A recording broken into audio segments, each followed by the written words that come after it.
Ok, ok. Bienvenue à tous sur le tutoriel mac.net.com. Je vais vous montrer comment installer macOS Sequoia 15 en machine virtuelle. Donc, en prérequis, il vous faut télécharger Xcode 16 Beta. Je mettrai le lien en descriptif. Vous le téléchargez et vous l'installez. Vous avez aussi besoin de VirtualBuddy. Donc, VirtualBuddy version 1.5, le fichier DMG. Ok. Et vous avez éventuellement, et oui, vous pouvez le prendre directement avec VirtualBuddy, sinon vous pouvez télécharger depuis l'article. Depuis l'article, télécharger macOS Sequoia 15 développeur bêta 1, je mettrai le lien en descriptif. Vous avez besoin du fichier IPSW, c'est-à-dire, donc j'ai mis les liens directs, le deuxième lien, celui-là.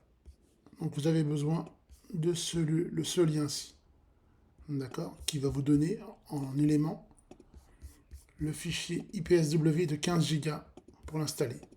Donc, je récapitule. Il vous faut Xcode 16 bêta. Il vous faut VirtualBuddy. Donc, je mettrai. De toute façon, toutes les pages seront détaillées en descriptif. VirtualBuddy, Xcode 16 bêta et le fichier IPSW que vous trouverez à la fin de l'article de MacPlanet. Le fichier d'installation pour les Mac Apple Silicon M1, M2, M3. Très bien.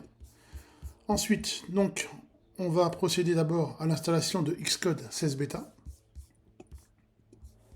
Il faut d'abord que le fichier soit entièrement rapatrié.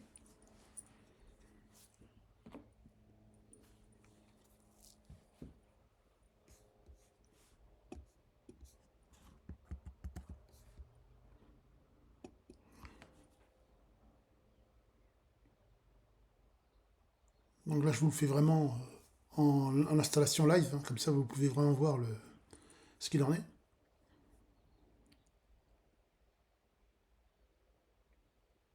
Ok, c'est bon. On va installer Xcode 16 bêta. On dézip. Bien entendu, il vous faut suffisamment d'espace sur votre MacBook, iMac. Et bien entendu, je ne l'ai pas précisé, mais c'est un tutoriel qui est réservé aux Apple Mac Silicon M1, M2, M3. Et prochainement M4, évidemment. Donc là, on dézippe le fichier de Xcode. Donc la décompression est en cours. Il vous faut aussi prévoir suffisamment d'espace, l'espace sur votre disque dur ou SSD. Là, je suis sur un SSD. Il vous faut suffisamment d'espace sur votre SSD pour stocker la machine virtuelle, hein, forcément aussi. Donc, si vous n'avez pas de place sur votre MacBook, vous libérez un peu d'espace, éventuellement.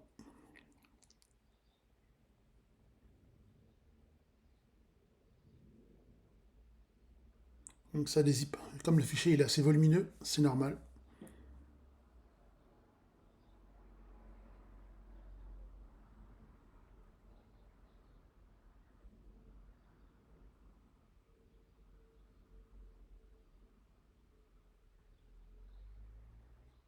Voilà. Maintenant, vous allez installer Xcode 16 bêta. Double-clic. On peut se débarrasser de l'archive.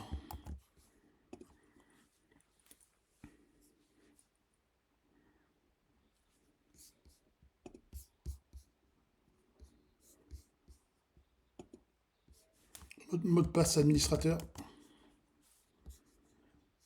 Et donc, on va l'installer.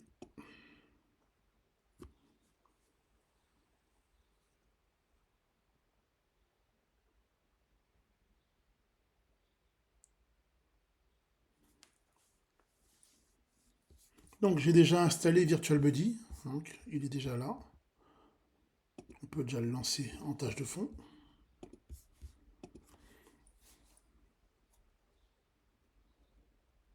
Donc, Xcode, où est-ce qu'on en est Je pense qu'on n'est pas loin de la fin de l'installation. Voilà, Xcode 16 bêta est installé. On quitte l'application. Donc, j'ai fait commande Q, hein, ou bien vous allez au menu quitter. Donc, vous lancez VirtualBuddy. Vous allez créer la machine. On va créer la machine ensemble. D'accord. On peut ouvrir les fenêtres en plus grand. On appuie sur macOS. Continuer. Alors vous pouvez, comme on a téléchargé le fichier IPSW, ben, on appuie sur le premier lien, Open Custom IPSW Files. Mais si vous ne l'avez pas installé depuis notre site, vous allez appuyer sur Download macOS. Parce que vous pouvez aussi l'installer, télécharger directement le fichier de macOS 15 depuis, vous voyez, vous pouvez le télécharger directement depuis VirtualBuddy.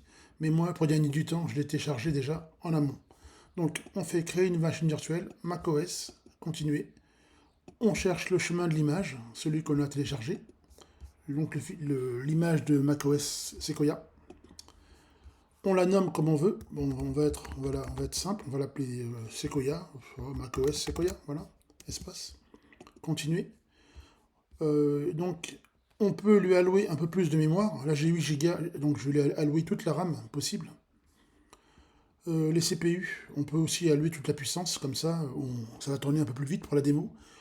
Il génère un fichier d'échange de 64 Go, ça suffira pour l'installation. Continuer.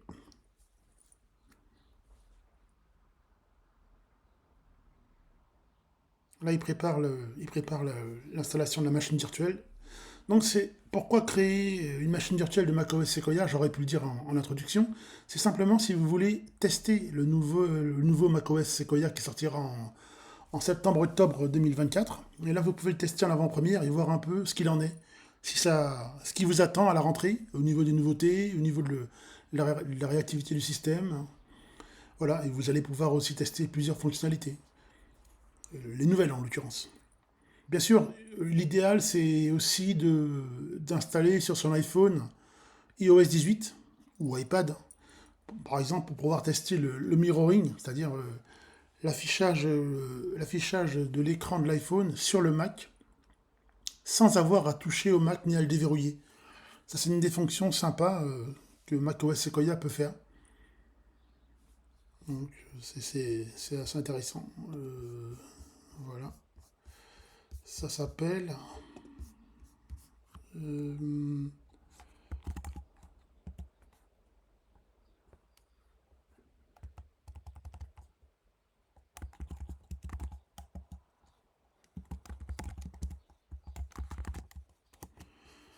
Apple Sequoia, voilà, cette fonctionnalité dont je vous parle en l'occurrence, c'est la fonction, c'est celle-ci, c'est la fonction de continuité, celle-ci. Vous pouvez en fait contrôler votre iPhone depuis macOS Sequoia, voilà.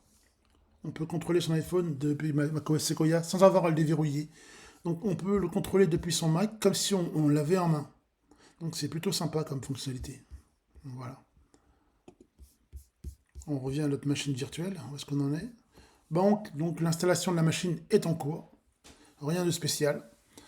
Dans un instant, vous allez pouvoir lancer une installation complète de macOS Sequoia en machine virtuelle sur votre Mac actuel. Là, je suis sous macOS Sonoma et je crée une machine virtuelle de macOS Sequoia.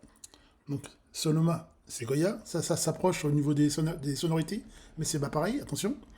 Donc je suis sous macOS Sonoma et j'installe macOS Sequoia en machine virtuelle, ce qui fait que je ne prends aucun risque par rapport à ma configuration, je bouleverse rien du tout, et je peux tester en toute sérénité le nouvel OS d'Apple, sans pour autant changer mes habitudes et bouleverser ma configuration actuelle. C'est là l'objet du tutoriel. C'est pour les gens un peu curieux qui veulent tester en avant-première. Bon, là on patiente. Hein. Et tant que la barre orange n'est pas arrivée au bout, vous avez compris. Donc ça marche avec VirtualBuddy, mais je suppose que ça doit aussi marcher avec UTM, le logiciel UTM. UTM. Donc tant que vous avez le fichier IPSW, que vous avez installé Xcode CS Beta, il n'y a aucun souci pour lancer la machine virtuelle sous Apple Silicon.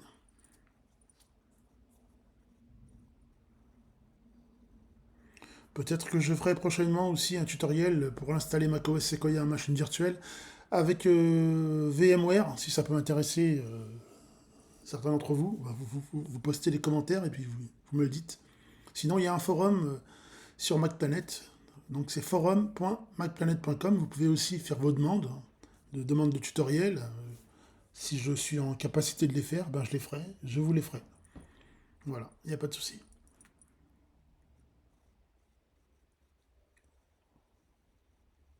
Donc là, ce qui est intéressant, c'est qu'on est vraiment en temps réel. Donc vous avez vraiment une idée du temps occupé, du temps pris pour ça. Ouais, ça c'est vraiment intéressant. Là, je suis sur un MacBook Air M2, j'ai pas précisé, avec 8 Go de RAM uniquement, hein. Voilà, pas besoin d'avoir plus. Bien sûr, si vous avez un M3, c'est encore mieux. Puis si vous avez 16 Go, c'est encore mieux. Mais là, j'ai alloué quand même 8 Go de mémoire. D'ailleurs, je vais libérer la mémoire encore plus en fermant Safari. Hop, on va quitter Safari. Voilà. L'idée, c'est de fermer toutes les applications en arrière-plan pour accélérer le traitement de la machine virtuelle, hein, l'exécution. Mais une fois que l'installation est partie, bon, je vais arrêter le tutoriel. L'idée, c'est de vous montrer qu'on peut l'installer et comment faire. C'est très simple. Juste respecter les prérequis, hein. Xcode 16 bêta, le fichier IPSW de macOS Sequoia, VirtualBuddy. Si vous avez ces trois éléments, bah, vous êtes en capacité de créer votre machine virtuelle avec VirtualBuddy. Et même avec UTM. J'ai pas testé, mais je pourrais aussi le faire dans une autre vidéo à la demande. Il n'y a pas de souci.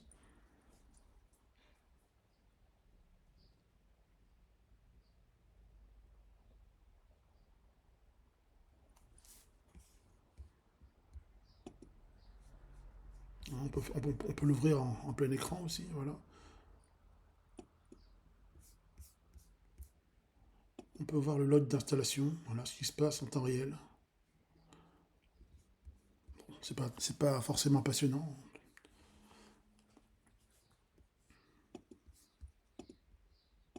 Voilà, on l'ouvre.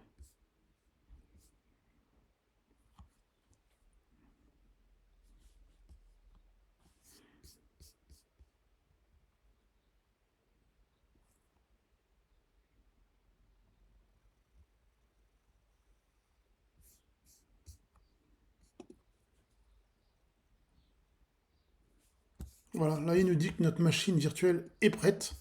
Bah, puisqu'elle est prête, on peut fermer cette fenêtre derrière, on va la lancer. On revient à la bibliothèque. Ouais, je pense que je l'ai fermé, c'est pour ça. On clique deux fois dessus. On appuie sur la petite flèche. Et puis on lance sa machine virtuelle. Et là, vous connaissez la suite, hein. Il suffira, après qu'il est booté, c'est une installation macOS classique, hein, comme vous auriez pu le faire pour Sonoma, pour Ventura, pour Monterey, pour Big Sur. Et voilà. Et là, votre machine virtuelle va démarrer. Il ne vous reste plus qu'à installer votre machine virtuelle en français. Voilà. Voilà. On choisit bien le français. On fait la suite. Là, je suis parti déjà en mode installation, hein. Mais voilà. Et l'idée, c'était vraiment de vous montrer comment procéder pour lancer l'installation. Voilà. Voilà, j'espère que vous avez bien compris tout le tutoriel et puis vous allez au bout de la manip, parce que je ne vais pas aller au bout parce que ça risque de prendre un peu de temps. C'est ça le problème, hein, c'est que si je vais au bout, ça va prendre un peu de temps. Ouais, il veut accéder au micro, non, pas pour l'instant. macOS inclut Volant Plus S5. Voilà. Vous pourrez ainsi activer VoiceOver et configurer votre Mac. Si vous voulez apprendre à utiliser VoiceOver pour... Voilà, VoiceOver, configurer plus tard. Continuer. Pas maintenant. Voilà. L'assistant de migration, non. Et là, vous entrez votre identifiant Apple. Et puis, vous continuez l'installation.